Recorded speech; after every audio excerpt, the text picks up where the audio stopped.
Vril clicked his mandibles together 3 times. This was the worst problem he had faced in 15 years as security chief. Behind the reinforced glass wall, something massive moved in the shadows. Something that had already killed 2 of his guards. The creature was called a Terror-Hound. It came from Scarith, a world where everything wanted to kill you. The beast stood taller than most cargo containers. 6 thick legs supported a body covered in gray-black armored scales. 3 rows of crystal-sharp teeth lined its mouth. Those teeth could bite through starship metal like paper. 3 days ago, a smuggler tried to bring it through Blackwater Station. The fool thought he could sell it to some rich collector, but the Terror-Hound broke free. It crushed one guard with its massive paws. The other guard tried to run. The creature was faster. Now the beast paced back and forth in the containment cell. It snarled at everything. Every few minutes it threw itself against the walls. The whole corridor shook when it hit. Vril had tried everything. Sleeping gas did nothing. The creature had 3 sets of lungs. It just breathed through different ones. Sonic weapons only made it angrier. Stun fields drained half the station's power without even slowing it down. 4 different animal handlers came to look at the beast. All 4 refused to go near it. One handler was from a species that trained war beasts for armies. Even that one took a single look and said no. The station council met that morning. They gave Vril 48 hours to solve this problem. If he could not, they would open the outer doors and blow the entire containment section into space, Terror-Hound and all. The problem was bigger than just the creature. The containment section held critical life support systems. Computers that recycled air and water for the whole station. Losing those systems would take months to fix and cost more money than the station had. Vril stood in front of the council chambers after the meeting. He had no ideas left. Nothing worked. The creature could not be calmed, could not be moved, could not be controlled. A human transport ship docked at the station while he stood there. Humans were still fairly new to galactic society. Strange creatures from a heavy gravity world. They looked soft and weak but somehow survived on a planet that should have killed them all. Several humans walked past Vril toward the commercial district. Most ignored him. Then one stopped. This human was male, somewhere in his middle years. He wore a worn jacket covered in patches from different shipping companies. His hair was dark with some gray in it. He looked tired. "That your problem?" the human asked, pointing at the containment section. Vril did not understand the question at first. His translator had trouble with human casual speech patterns. "The creature," the human clarified. "The one making all that noise." Vril could hear it even here. The Terror-Hound's growls echoed through the station's metal corridors. "Yes," Vril said. "That is my problem." The human tilted his head, listening. "Sounds scared." Vril's mandibles clicked in confusion. "Scared? That creature has killed. It attacks anything that approaches. It is rage and violence, maybe," the human said. "Or maybe it is just scared and does not know what else to do." This made no sense to Vril. Terror-Hounds are apex predators.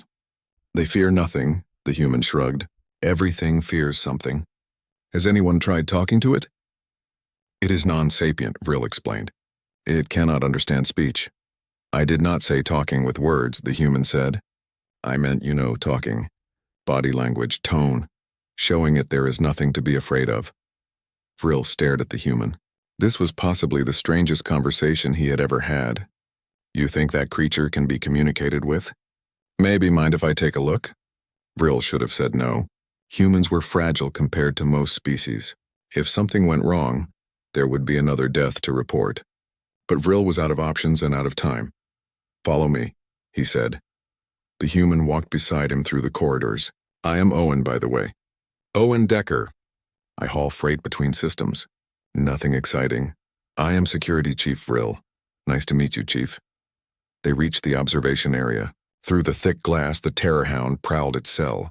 Up close, it was even more terrifying. Each claw was as long as Vril's arm. The creature's eyes glowed a pale yellow in the dim light. Owen pressed his hands against the glass and watched. He said nothing for several minutes. The Terror-Hound noticed him and charged the glass. Owen did not flinch. The beast hit the barrier hard enough to crack it slightly. Then it backed away and resumed pacing. "How long has it been since it ate?" Owen asked. 3 days. "It will not touch food. But it drinks water." "Yes, when no one is watching." Owen nodded slowly. "It is terrified," he said quietly. "How can you possibly know that?" Owen pointed. See how it always faces the door? Never turns its back? That is defensive behavior. And watch when it paces. It checks every corner of the cell. It is looking for escape routes or hidden threats. This is not aggression. This is fear. Vril looked closer. He had watched this creature for 3 days but never noticed these patterns. It was taken from its home, Owen continued, stuffed in a cage, hauled through space, then left in a metal box with strange smells and sounds everywhere. It has no idea where it is or what will happen next. Of course it is scared. That changes nothing, Vril said. Scared or not, it is killed. It will kill again. Maybe, Owen said. Or maybe it just needs someone to show it that not everything here wants to hurt it. You think you can do that?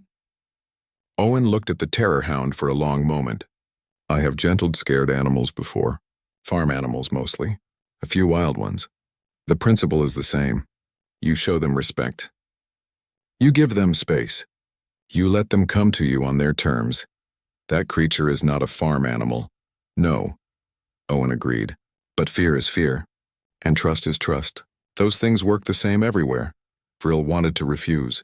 This was madness. But 48 hours was not much time and he had no better options. If I allow this, there will be conditions, Vril said.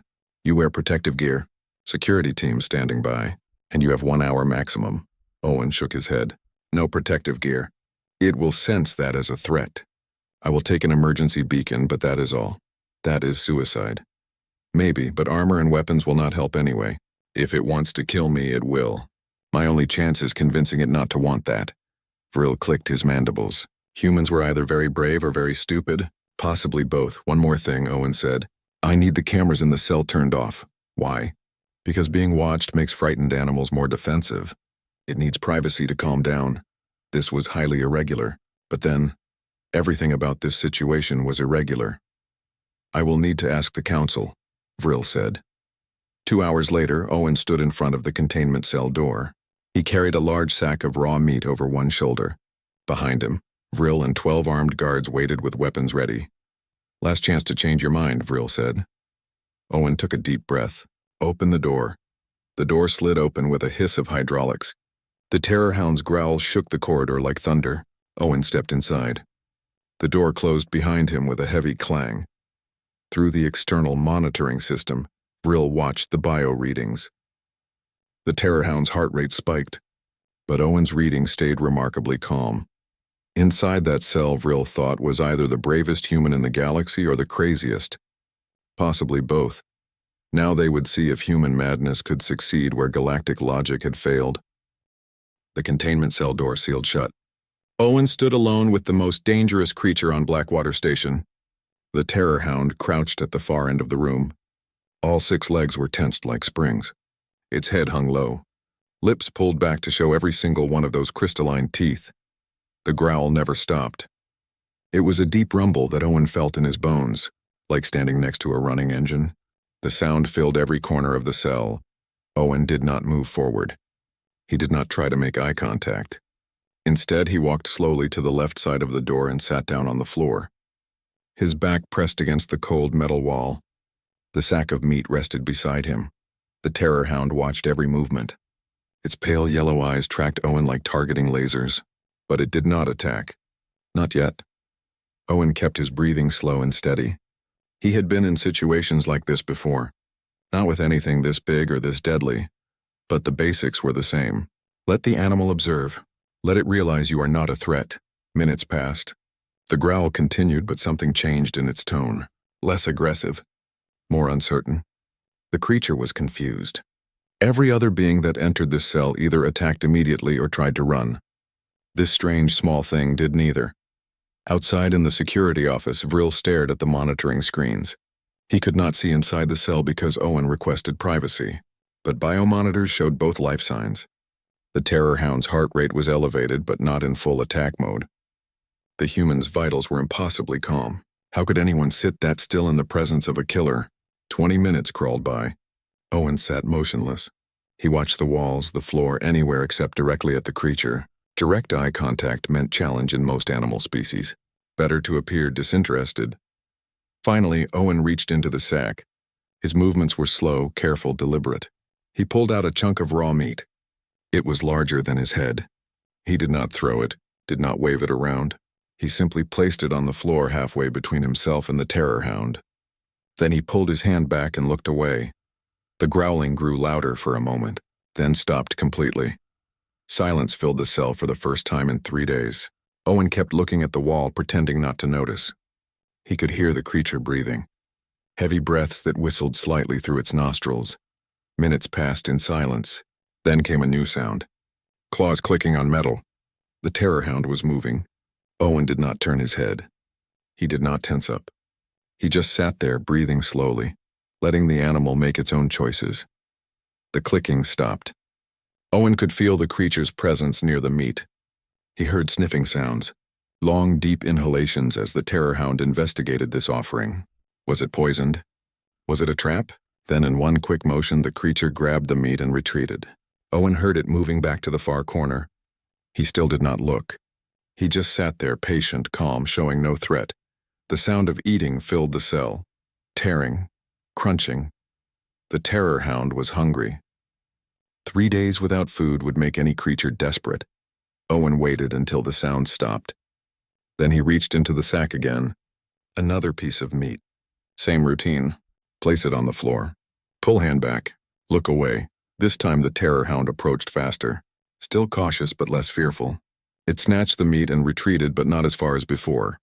Progress. Owen repeated this process 2 more times. Each time the creature came closer. Each time it retreated a little less. On the 4th piece of meat, something changed. The Terror-Hound took the meat but did not back away. Instead, it settled down right there, only a few meters from Owen. It ate while watching him. Testing, waiting to see what this strange being would do. Owen did nothing. He just sat there, breathing, existing, being present without being threatening. This was the key to working with frightened animals. You had to show them that sharing space with you was safe. When the meat was gone, the Terror-Hound did not move away. It sat there, head tilted slightly to one side, studying Owen with those glowing yellow eyes. Owen recognized that look. He had seen it in horses, in cattle, in dogs. That shift from fear to curiosity. The moment when an animal stopped seeing you as a threat and started wondering what you were. Very slowly, moving as if underwater, Owen extended his hand. Palm down, fingers relaxed and slightly curved, non-threatening. This was body language that most creatures understood. An offering. A question.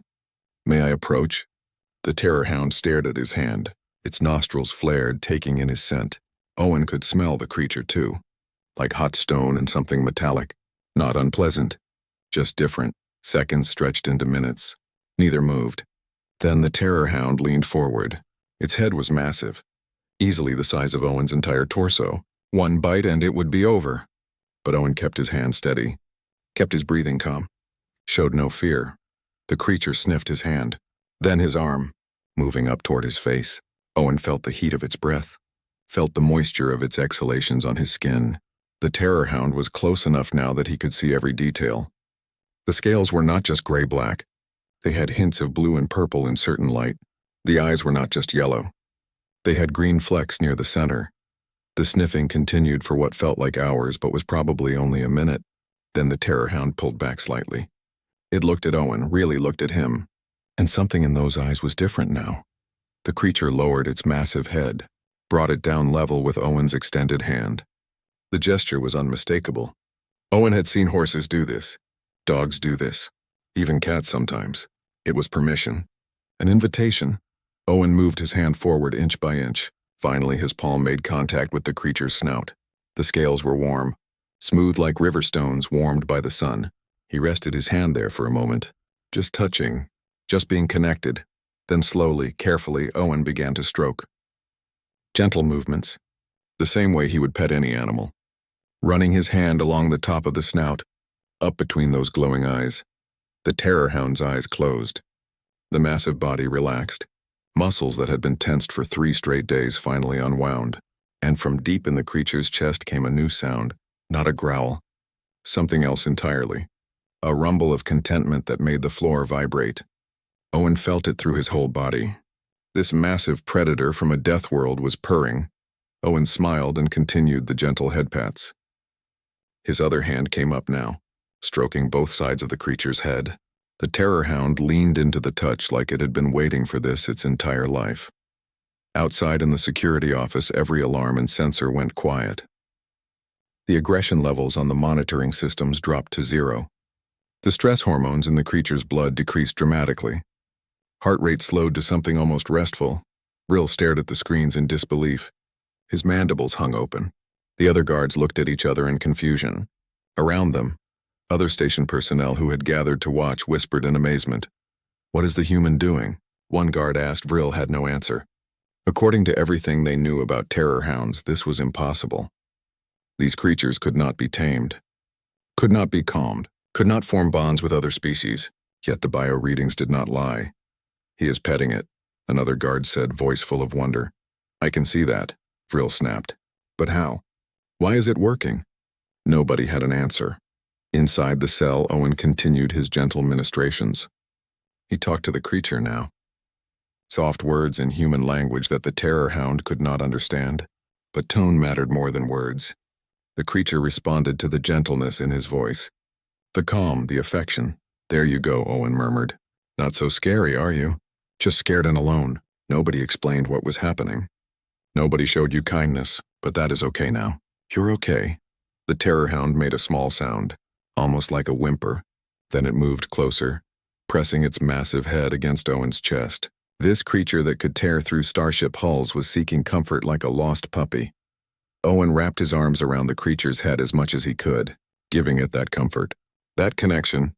"I got you," he whispered. "I got you." 2 hours passed before Owen finally stood up. His legs were stiff from sitting so long. The terror-hound stood with him, staying close. When Owen walked toward the door, the creature followed to the threshold but did not try to leave. Owen turned and looked at the terror-hound. He made a gentle gesture with his hand. "Stay. Be calm." The creature lowered its head in what could only be a nod. Understanding. Agreement. The door opened and Owen stepped out. Every weapon in the corridor was pointed at the doorway. But the terror-hound just sat there watching Owen leave. Calm. No aggression. No violence. Vril approached carefully. "What did you do in there?" Owen looked tired but satisfied. "I showed it there was nothing to fear. Gave it food, space, and respect. Once it understood I meant no harm, it responded like any intelligent animal would." "Terror-hounds are not supposed to be tameable," Owen shrugged. "Maybe nobody ever really tried. Sometimes all it takes is a little patience and kindness." Vril looked at the monitoring screens. The terror-hound had settled in the corner of the cell. For the first time since arriving at the station, it looked peaceful. "The council will want a full report." "I am sure they will," Owen said. "But right now I could really use some food and rest. It has been a long day." As Owen walked away down the corridor, Vril watched the sleeping terror-hound on the monitors. The human made it look so easy, but Vril suspected it was anything but. Whatever Owen had done in that cell, it was something special, something that would change everything. The question now was what would happen next. News traveled fast on Blackwater Station. By the next morning, everyone knew what happened. The human tamed the terror-hound, just walked in there and made friends with it. People could not stop talking about it. Owen woke up in his small quarters near the docking bay. His back hurt from sitting on that metal floor for so long, but he felt good. He had helped a scared animal. That always made him feel good. He grabbed some breakfast from a food dispenser and headed back to the containment section. Several station residents stopped him along the way. Some wanted to shake his hand. Others wanted to know how he did it. A few just stared at him like he was crazy. Vril was already at the observation window when Owen arrived. The security chief looked like he had not slept. "The council met this morning," Vril said without greeting. "They want to know what we should do with the creature now." Owen looked through the glass. The terror-hound was awake, pacing the cell again. But the pacing was different now. Not frantic, just movement. When it saw Owen, it stopped and moved to the glass. The creature pressed its head against the barrier right where Owen stood. "It remembers you," Vril said, surprise clear in his voice. "Of course it does," Owen said. "We made a connection yesterday. The council is concerned. The creature is calm for now, but you cannot stay here forever. What happens when you leave?" Owen had been thinking about that. "What are the options?" Several council members want it destroyed. They say it is still too dangerous. Others want to send it to a research facility, study it.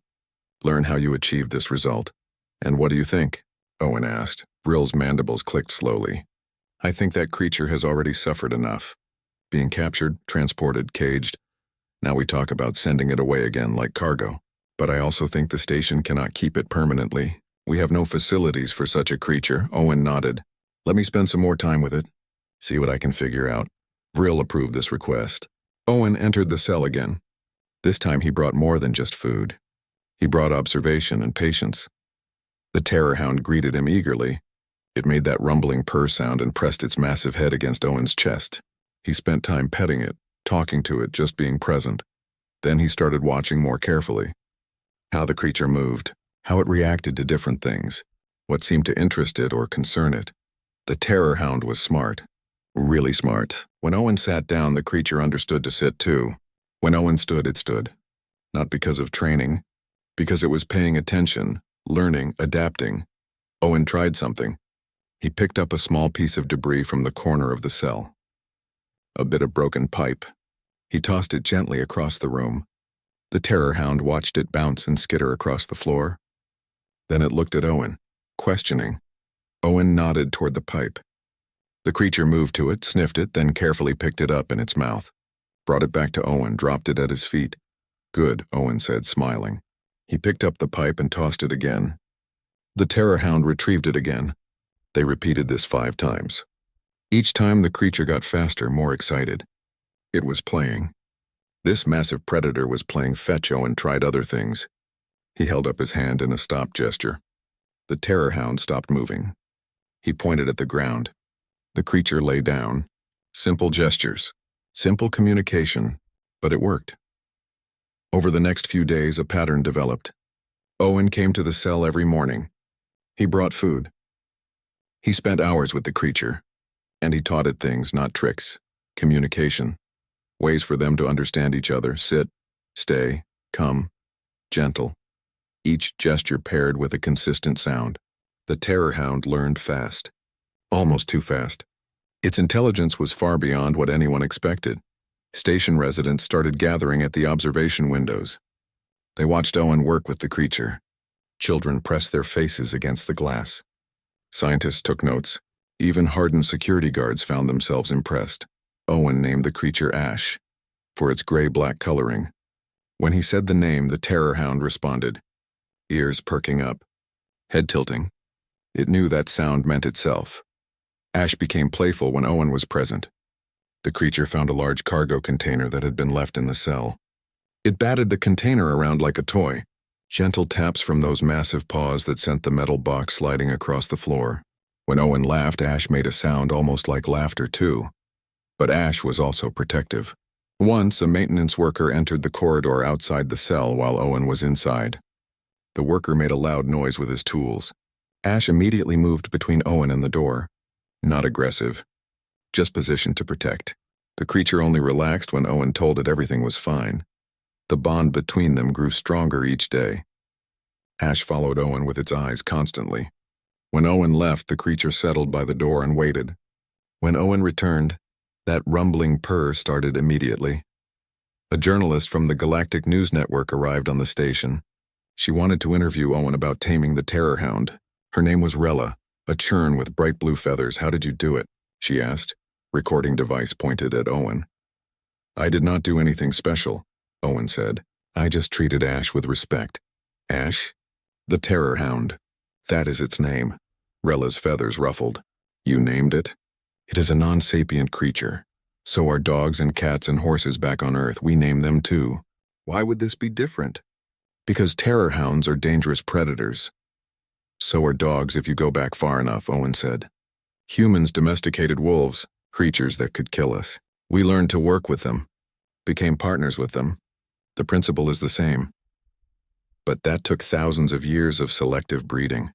Owen shrugged. Maybe, but the foundation is the same. Respect, patience, understanding.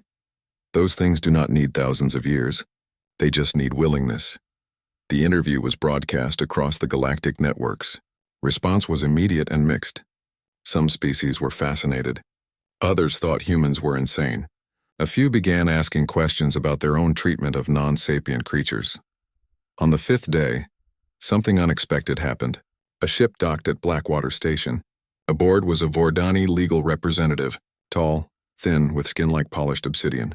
He carried official documents. Vril called Owen to his office. "We have a problem." The Vordani representative introduced himself as Kelvin. He worked for the estate of the smuggler who originally brought Ash to the station. The smuggler died in custody on another station. His estate wanted to settle his affairs. "According to galactic law," Kelvin explained, "the Terror-Hound is property of the estate. We are here to reclaim it or receive compensation for its value." Owen felt his chest tighten. "Ash is not property." "The law disagrees with you," Kelvin said smoothly. "Non-sapient creatures are classified as property unless proven otherwise. Ash is intelligent, can learn, shows emotion. How is that not proof?" Kelvin smiled. It was not a kind smile. Many creatures show basic learning and emotional responses. That does not qualify them for sapient status. Unless you can prove this creature meets the criteria for provisional sapience, the law is clear. Vril looked uncomfortable. "What are the criteria?" Kelvin pulled up a document on his datapad. "Problem-solving beyond instinct. Communication showing understanding rather than conditioning. Emotional complexity including empathy or self-awareness. And the ability to make choices that contradict immediate survival instincts. The creature must demonstrate at least 3 of these 4 criteria." Owen looked at Vril. "Ash can do all of that." "Then prove it," Kelvin said. "The station council has agreed to a formal evaluation. You have 24 hours to prepare. If the creature passes, it can be reclassified. If it fails, it belongs to the estate." After Kelvin left, Owen sat down heavily. "What happens if the estate gets Ash?" Vril clicked his mandibles. "They will sell it, probably to a collector or a private zoo. It will spend its life in a cage." Owen looked at the security chief. "We cannot let that happen." "Then you need to prove Ash is more than an animal," Vril said. "You have 1 day." Owen went straight to the containment cell. Ash greeted him as always, pressing its head against him, purring that deep rumble. Owen wrapped his arms around the creature's massive head. "We have a problem, friend," he said quietly. "Tomorrow we need to show everyone how special you are." "Think you can do that?" Ash made a small sound, almost questioning. Owen smiled despite his worry. "Yeah," he said. "Me neither. But we will figure it out together." He spent the rest of that day working with Ash, testing, teaching, hoping it would be enough. Because losing this creature now after everything was not something Owen could accept. Tomorrow would determine Ash's future. Tomorrow would show the galaxy what Owen already knew. That intelligence and worth were not defined by the ability to speak. They were defined by the ability to connect, to learn, to care. Tomorrow they would prove it. The main conference chamber had been transformed overnight. What was usually a meeting space now looked like an arena. The center was open and clear. Around the edges, observation platforms held dozens of council members from different species. Everyone wanted to see this. Owen stood in the center with Ash at his side. His hand rested on the creature's massive head. He could feel Ash trembling slightly. The Terror-Hound was nervous. Too many eyes watching, too many strange smells and sounds. "Easy," Owen whispered. "We got this." Kelvin sat in the front row of the observation deck. The Vordani legal representative looked confident. He clearly expected this to be a quick formality before claiming his property. Vril stepped forward to explain the rules. His voice carried through the chamber's speakers. "We are here to determine if the creature known as Ash qualifies for provisional sapience status. 4 criteria must be tested. The creature must successfully demonstrate at least 3 to be reclassified. The first test was problem-solving. Station engineers had built a large, transparent box. Inside was fresh meat. The box had 2 latches. One was real and would open the box. The other was fake and did nothing. Most predators would attack the box or try the first latch they saw. "Begin," Vril announced. Owen stepped away from Ash. He gave no commands, no hints. This had to be all Ash. The Terror-Hound looked at Owen, confused about why he was leaving. Owen gestured toward the box. "Figure it out." Ash approached the box slowly. The creature circled it completely, sniffing, looking from every angle. Then Ash noticed the 2 latches. The fake one was slightly larger, more visible. Ash reached for it with one claw. Owen held his breath. If Ash just grabbed the first latch, this would look like random chance. But Ash did not open the fake latch. The creature touched it, tested it gently, then pulled back. Ash moved to the second latch. This one was smaller, tucked to the side. Less obvious. Ash worked at it with surprising precision for such large claws. The latch clicked. The box opened. Ash reached in and took the meat. But instead of eating it right away, the creature did something unexpected. Ash carried the meat to Owen and dropped it at his feet. Only after Owen nodded did Ash go back and eat the rest. Murmurs ran through the observation deck. Kelvin frowned. That proves nothing. The creature is simply trained to bring food to the human. Basic conditioning. But several council members disagreed. Ash had examined both latches before choosing. That showed reasoning, not instinct. Test 2, Frill announced. Communication. For this test, Owen sat on the floor. A council member operated a control panel. Different stimuli would be presented. Sounds, lights, temperature changes. Owen explained that he had taught Ash to indicate preferences.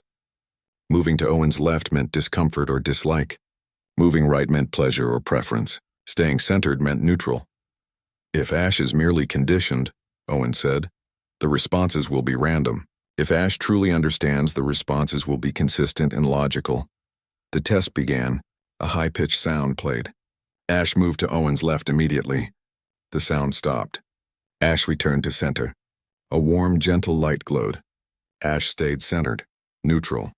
Cold air blasted from a vent. Ash moved left again. Dislike. Kelvin leaned forward. This proves nothing. Simple cause and effect training. But then something unplanned happened. The control panel glitched. A hologram appeared across the arena. It showed Owen. A perfect image of him standing on the other side of the room. Ash moved right immediately. The pleasure position. The creature made a sound of longing. When the hologram flickered and vanished, Ash made a different sound. Disappointment. The Terror-Hound looked at the empty space where the hologram was, then back at the real Owen, then at the empty space again. Ash returned to Owen and pressed against him. Seeking comfort for the confusion, the observation deck went silent. That was not trained behavior. Ash had just demonstrated understanding the difference between an image and reality. Had shown preference and emotional response.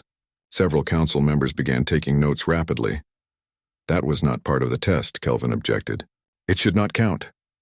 It absolutely counts, a council member from the bird-like churn species said. That was unprompted, genuine behavior. The most reliable kind. Before Vril could announce the third test, something went wrong. A panel on the observation deck made a grinding sound. Support bolts were failing. The heavy metal panel broke free and fell toward the arena floor, directly toward 3 technicians who were adjusting equipment. There was no time to warn them. No time for anyone to react. Except Ash. The Terror-Hound moved with incredible speed. 6 legs propelled its massive body forward. Ash positioned itself directly under the falling panel. The metal crashed onto the creature's armored back with a sound like a bomb going off. Ash's legs buckled but held. The creature stood there supporting the weight of the panel, while the 3 technicians scrambled out from underneath. Only when they were clear did Ash carefully lower itself, letting the panel slide to the floor. The arena erupted in chaos. Medical teams rushed to check the technicians. They were shaken but unhurt. Owen ran to Ash. The creature's back armor was cracked in 2 places. Blue-tinted blood leaked from the cracks. Ash was clearly in pain. But even injured, Ash turned toward the technicians it had saved. Checking them, making sure they were okay. Only then did the Terror-Hound allow Owen to examine its wounds. Get a medical team here now, Owen shouted. Kelvin stood up in the observation deck. This changes nothing. Protective instinct is common in pack animals. It proves nothing about sapience. Vril's voice cut across the chamber. Those technicians were not part of Ash's pack. The creature had never met them. Ash could have simply moved away from the falling debris. Instead, it chose to put itself in danger to protect strangers. That is not instinct. That is empathy. Medical personnel arrived with equipment. They looked nervous approaching Ash. The creature was still a Terror-Hound after all. But Ash remained calm, allowing them to treat the wounds. Owen stayed close, keeping his hand on Ash's head. You did good, he whispered. So good, a council member spoke up. I believe we have seen enough. That last action alone demonstrates all the criteria we needed. Problem-solving, emotional complexity, and choice against self-preservation. There is still a fourth test, Kelvin insisted. The protocol requires we complete all tests. Vril looked at Owen. Can Ash continue? Owen looked at the creature's injuries. They were painful but not life-threatening. Ash met his eyes. The Terror-Hound seemed to understand that something important was happening. That this mattered. One more test, Owen said. Vril nodded. The final test is choice against survival instinct. Owen reached into a bag he had brought. He pulled out a containment collar. The same type that had been used on Ash during its captivity. The moment Ash saw it, everything changed. The creature's body went rigid. A growl started deep in its chest. All the calmness vanished in an instant. This collar was used to torture and control Ash, Owen said loudly so everyone could hear. Every instinct in this creature tells it to destroy this collar and anyone holding it. That is the survival instinct. Now watch, Owen held up the collar. Ash's growl grew louder. The creature backed away, fear and rage mixing in its eyes. Owen slowly knelt and held the collar out. Ash, he said gently, I do not want to use this. But if wearing this collar is what it takes to protect us both, I will put it on you. Only if you agree, though. The choice is yours. You can refuse.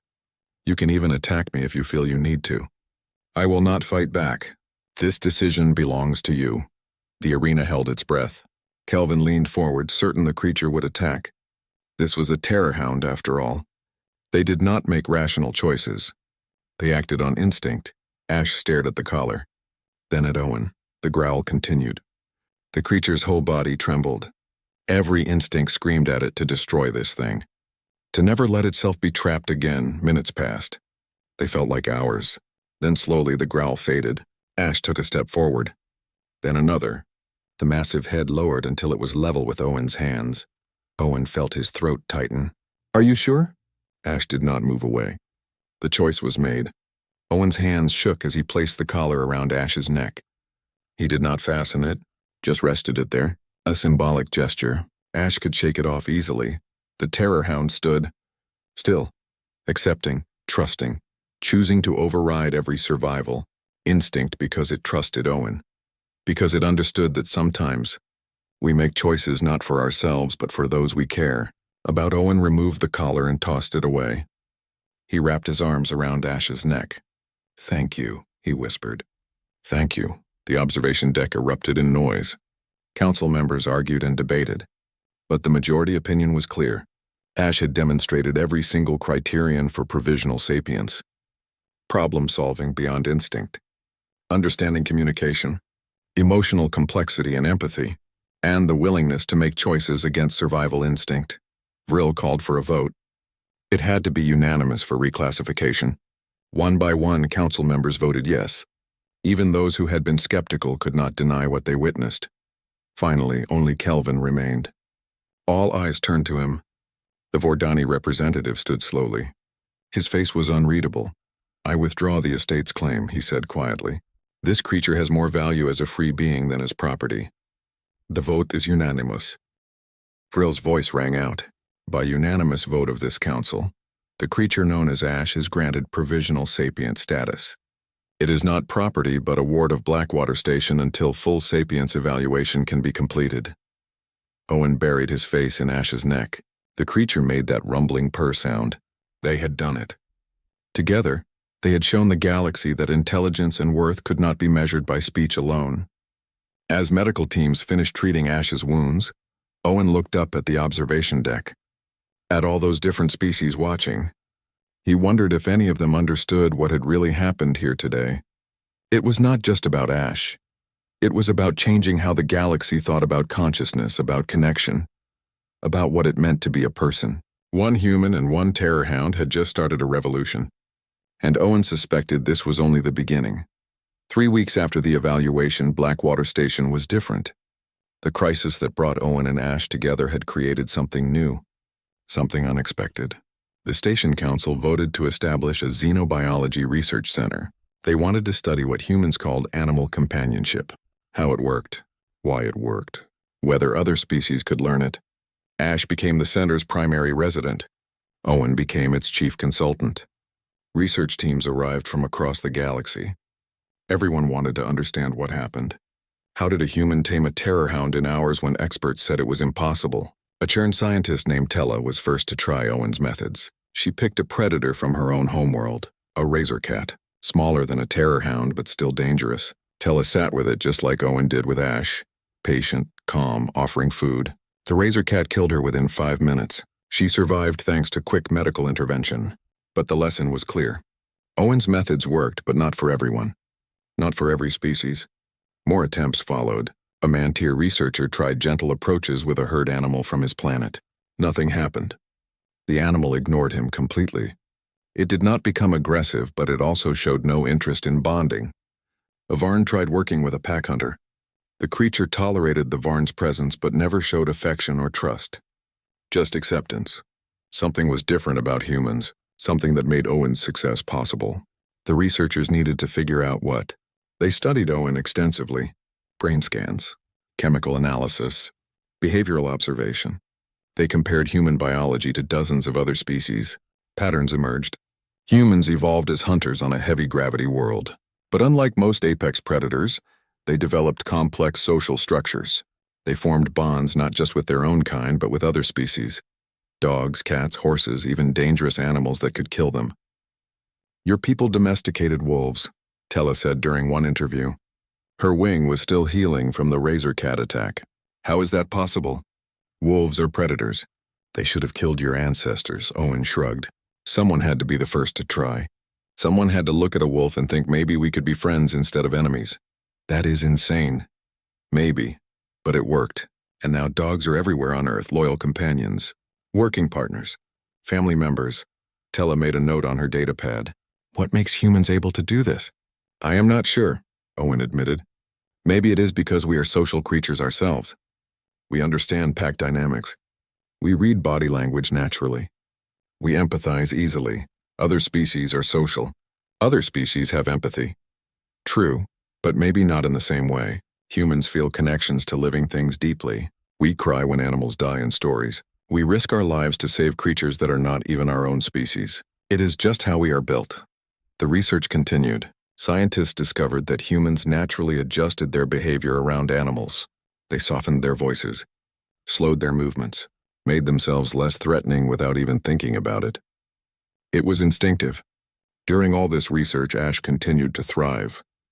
The Terror-Hound lived in a specially built habitat near the research center, large enough to move around, comfortable. But Ash spent most time with Owen. The bond between them grew stronger daily. Ash followed Owen everywhere the station allowed. The creature learned to navigate corridors carefully to avoid bumping into things, learned to recognize dozens of station residents by sight and smell. Children loved Ash. At first, parents were terrified. This was a terror-hound, a killer. But Owen showed them it was safe. He let young ones approach slowly, let them touch Ash's armored sides. The creature was always gentle with them, careful, as if it understood their fragility. Ash developed routines. Morning patrols through certain corridors, afternoon rest in the habitat, evening time with Owen. The Terror-Hound even started showing preferences for certain foods over others. Personality traits emerged that nobody expected. Ash was playful. The creature loved when Owen threw objects to retrieve. Ash was curious. New equipment or decorations in the habitat were thoroughly investigated. Ash was protective. When Owen seemed tired or stressed, the Terror-Hound stayed closer, offering comfort. It is like having a very large, very dangerous dog, Owen told Vril one day. The security chief clicked his mandibles. I never understood why humans keep dogs. They serve no practical purpose on Earth anymore. They are companions, Owen said. Friends. You do not keep them for a purpose. You keep them because having them in your life makes life better. Vril did not understand this, but he was beginning to see its value. Station morale had improved since Ash arrived. People smiled more, talked more. There was something about the Terror-Hound's presence that brought out gentleness in everyone. News networks continued covering the story. Human and Terror-Hound became famous across civilized space. Young members of various species started questioning their own culture's treatment of animals. A philosophical movement emerged. Some called it the Ash movement. Advocates argued that non-sapient beings deserved rights and recognition. Not because they could speak or reason like sapient species, but because they could feel, learn, and form bonds. Conservative factions pushed back. This was sentimental nonsense. Animals were resources or dangers, nothing more. The debate raged across dozens of worlds. Owen stayed out of the politics. He just focused on Ash and the work at the research center. But he could not ignore what was happening. His friendship with one creature was changing how the galaxy thought about consciousness and connection. 4 weeks after the evaluation, Owen received a message from his shipping company. They were impressed by his fame. They offered him early retirement with full benefits if he would agree to endorsement deals. Multiple corporations wanted to use his story to sell products. A luxury cruise line wanted him to give motivational speeches. A pet supply company wanted him as a spokesperson. A media company wanted to make a drama series about his life. The compensation was substantial. More money than Owen would make in 10 years of hauling freight. He turned down every offer. Vril found him in the habitat that evening. The shipping company sent me a copy of their offer. Why did you refuse? You could be wealthy. Owen sat with Ash, running his hand along the creature's side. This was never about fame or money. Ash needed help. I provided it. That is all. Most beings would take advantage of such opportunities. Maybe. But I am a freight hauler. That is who I am. I like my job. I like traveling between systems. I do not want to be some corporate spokesperson. What about Ash? Your routes will take you away from the station. Owen had been thinking about this. I put in a request with the company. Asked them to modify my route to include regular stops here. That way I can visit, check in, make sure Ash is doing okay. And when you are gone, who will care for the creature? This was the real problem. Ash had bonded with Owen specifically. Other humans could interact with the Terror-Hound successfully, but nobody had Owen's connection. The researchers worried Ash would become depressed or aggressive in his absence. We will figure something out, Owen said. But he did not sound convinced. That night, Owen could not sleep. He kept thinking about leaving Ash, about going back to his normal life while this creature that trusted him stayed behind. It did not feel right. The next morning, Owen went to the habitat early. Ash greeted him with the usual enthusiasm, purring, pressing close. Happy to see him. They went through their normal routine: food, exercise, playtime. But Owen's mind was elsewhere. I have to leave soon, he told Ash. The creature tilted its head, listening. My ship needs to get back to work. I cannot stay here forever. Ash made a small sound, not quite a whine, more like a question. I will come back, Owen promised. Regular visits. I will not abandon you. But even as he said it, Owen felt the weight of that promise. What if something happened? What if his routes changed? What if he could not make it back as often as planned? Later that day, Owen proposed an experiment to the research team. He wanted to test how Ash reacted to his departure. A controlled scenario. Owen would walk toward the docking bay as if leaving. They would monitor Ash's response. The test was set up. Cameras tracked both Owen and Ash. Medical monitors recorded the Terror-Hound's vitals. Owen started walking toward the docking area. Ash followed behind him, confused but calm. At the entrance to the docking bay, Owen stopped. He turned to Ash and made the gesture for stay. Remain here. Stay at the station where it is safe, where people can care for you, Ash said. Watching Owen, waiting. Every eye was on the monitors. This was the critical moment. Would Ash accept being left behind? Owen took a step into the docking bay, then another. Moving toward where his ship was berthed, Ash remained sitting. Good. The Terror-Hound understood to stay. But then something unexpected happened. Ash stood up, deliberately, purposefully. The creature walked forward into the docking bay, following Owen. Owen stopped and turned. Ash, stay. You have to stay here. Ash kept walking, right up to Owen. The Terror-Hound pressed its massive head against Owen's chest. Then it moved past him, toward the ship. The message could not be clearer. Where you go, I go. Back in the observation room, researchers looked at each other in amazement. This was not learned behavior, not conditioning. This was choice. Ash was choosing to stay with Owen regardless of where that led. Vril's voice came over the communication system. The creature just demonstrated sapient-level decision-making. It understands you are leaving. It is choosing to accompany you rather than stay in safety and comfort. Owen looked at Ash standing by his ship. The Terror-Hound was not anxious or aggressive, just determined.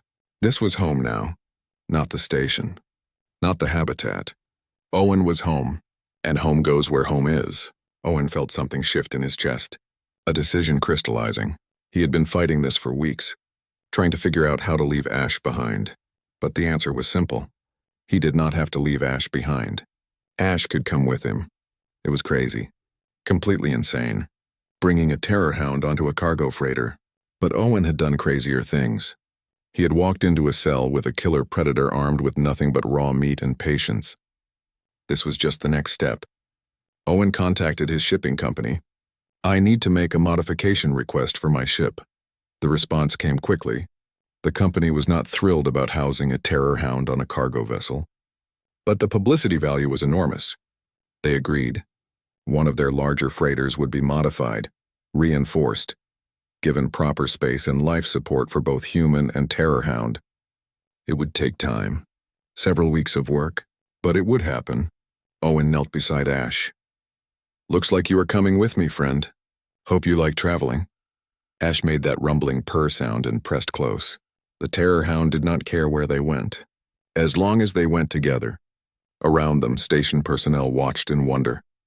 A human and a Terror-Hound, partners, family, heading out into the galaxy together. It was the beginning of something new, something the galaxy had never seen before, and Owen suspected their journey was just getting started. 6 weeks after Owen first walked into that containment cell, his modified ship was ready. The cargo freighter looked mostly the same from outside, but inside everything had changed. The largest cargo bay had been converted into a habitat for Ash. Climate control, reinforced walls, enough space for the Terror-Hound to move around comfortably. A viewing window connected it to the cockpit so Ash could see Owen during flight. Engineers tested every system 3 times. This had to be perfect. One mistake in space could kill them both. The shipping company spared no expense. The publicity was worth it. Human and Terror-Hound travel the stars together made excellent headlines. The day of departure arrived. Half the station gathered at the docking bay to see them off. Children held up drawings they made of Owen and Ash. Scientists handed Owen datapads with care instructions and research notes. Even Vril came, though the security chief tried to hide his emotion. "You changed the station," Vril said. "Made us think differently about many things." Owen shook his hand. "You gave me a chance when you did not have to.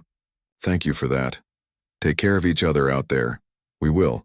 Tella approached, her wing fully healed now. "I am publishing a paper on human-animal companionship." "May I use your story?" "Of course." "I still do not fully understand how you did it," she admitted. "How you looked at a killer and saw a friend." Owen smiled. "I did not see a killer. I just saw a scared animal that needed help. Everything else followed from that." The boarding process took time. Ash had never been in a spacecraft while conscious. The creature showed some nervousness. Too many new smells and sounds. But with Owen present, Ash remained calm. Trust overcame fear. Owen led Ash through the ship, showing the Terror-Hound each area. The habitat bay where Ash would spend most time. The cockpit where Owen would pilot. The small living quarters for eating and sleeping. Ash investigated everything thoroughly, learning this new territory. "This is home now," Owen said. "Our home together."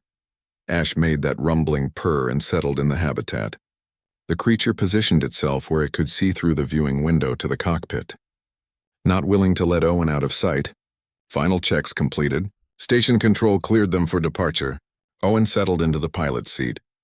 He looked back through the viewing window. Ash watched him intently. "Ready for an adventure?" Owen asked. Ash's tail moved in what might have been a wag. Owen smiled and engaged the engines. The ship detached from Blackwater Station with a slight shudder. Ash tensed but did not panic. Owen kept talking, his voice steady and calm. "Just the engine starting. Nothing to worry about. We do this all the time." "Well, I do. You will get used to it." They moved away from the station slowly at first, then faster. The stars became streaks of light as they entered slipstream velocity. Ash watched everything with wide eyes. This was completely new. But frightening things became manageable when Owen was there. The first few days were adjustment. Ash learned the rhythms of space travel, the hum of engines, the recycled air, the artificial gravity. Owen maintained routines to help. Feeding times, exercise periods, play sessions. Structure helped Ash feel secure. They made their first stop at a small trading outpost 3 days into the journey. Owen had cargo to deliver. Standard freight work. Nothing exciting. But when he prepared to dock, station control had questions. Cargo hauler 7-3, we are reading unusual biosigns aboard your vessel. Please explain. That is my traveling companion, Owen said calmly. A terror-hound named Ash. We have full legal documentation. Silence on the other end. Then did you say terror-hound? Yes, but Ash is calm and under control. We have provisional sapience certification from Blackwater Station. I can transmit the documents. More silence. Please hold position while we verify. It took an hour. Station authorities checked and rechecked the documents. They contacted Blackwater Station directly to confirm the story. Finally, grudgingly, they allowed docking, but with conditions. Ash had to remain on the ship. No exceptions. Owen unloaded his cargo under the watchful eyes of nervous station security. Several kept weapons trained on his ship the entire time. He could not blame them.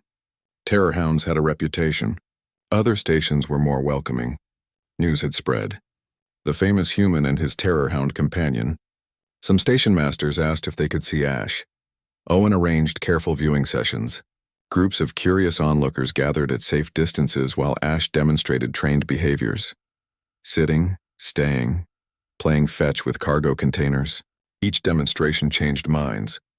People saw that terror-hounds were not mindless killers. They were intelligent creatures capable of bonds and learning. Slowly, attitudes shifted. Owen's shipping routes took them to dozens of systems. Each stop brought new experiences. A mining colony where Ash helped locate trapped workers using its superior sense of smell. A research station where Ash participated in cognitive studies. A trade hub where children's drawings of Ash sold for charity. They developed routines together. Morning exercises where Ash ran through the cargo bay while Owen watched. Evening grooming sessions where Owen checked Ash's scales and claws for damage. Nighttime when Ash settled near Owen's quarters. That rumbling purr providing comfort in the silence of space. The bond between them deepened. Owen learned to read Ash's moods.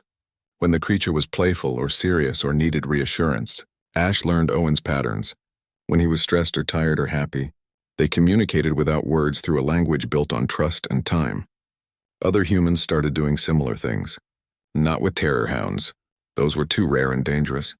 But with other creatures from other worlds. A human scientist partnered with a pack predator from a low-gravity moon. A human trader bonded with a massive herbivore that could carry cargo.